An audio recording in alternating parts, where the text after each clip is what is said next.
Moving on, and it's time to welcome one of our favourite guests.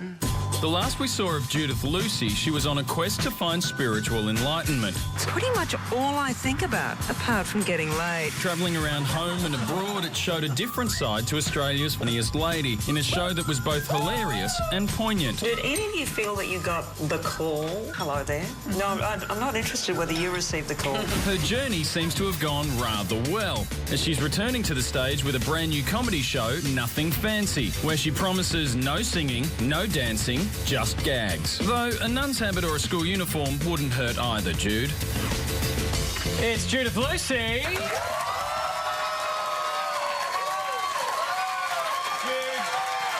Oh, I love you. They're nuts. It's great to have you back. The last time we chatted to you, you were going on Judith Lucy's spiritual journey. Did you find what you were looking for? Who knows what I was looking for, Charlie, but I'll tell you this. It's not a very spiritual thing, but I did find out how I could become incredibly famous internationally. This is true. We talked to a psychic who did my numerology. Apparently, I'm a number 7.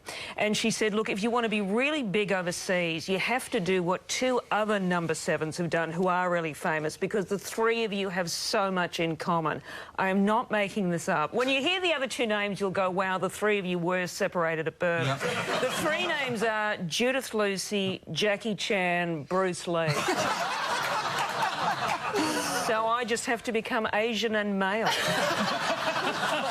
You're a good karate chopper as well, are you? Well, this was what she said. She said you have to take up martial arts, so look out for me in the remake of Enter the Dragon. Martial arts in your new stand-up, you're back touring? I am back touring, no martial arts, it's just gags. And, look, it's going really well because a guy actually came to the show, it's on in Sydney at the moment, and he sent me an email and said, you're not getting worse. I'd put that on a poster. Yeah, That'd be great. That is my new quote. And if that doesn't get you to buy tickets, Australia, just knowing that I've plateaued. Well, the show's on in Sydney. You now live there. Does that mean geography jokes? You're going to be doing Tony Abbott jokes? Well, all my stuff is still in Melbourne. Yeah, but where are you... This is the biggest joke I've ever heard. Where are you living right now? What suburb of Sydney? I might be in Bondi, and that does regularly make me want to shoot myself in the face. You're trying to marry David Hasselhoff. No, I just happen to have a friend who lived in Bondi and I'm staying with her, but it's so high maintenance. They're all tanned and, you know, they've got perfect hair and they wax and I can't even swim. And it's a miracle if I bathe, you know. So you're going to be cracking jokes about Tony Abbott and budgie smugglers? Well, no, but I do talk about Sydney in the show because, unfortunately, one of the few phobias I have is cockroaches. So I really thought that through. Because I'm sitting in the living room with my flatmate the other night and this cockroach has just walked across the carpet. It's not the size of a Buick, it's the size of a small plane. And my flatmate has honestly just looked at the cockroach, looked at me, shrugged his shoulders and went back to watching the telly. And I'm sitting there thinking, well, is it a pet? I mean, you know, are we going to get it like a collar with a bell and a saucer of milk? Are we going to give it a name? Disease? What did you do with it? I just watch the telly as well.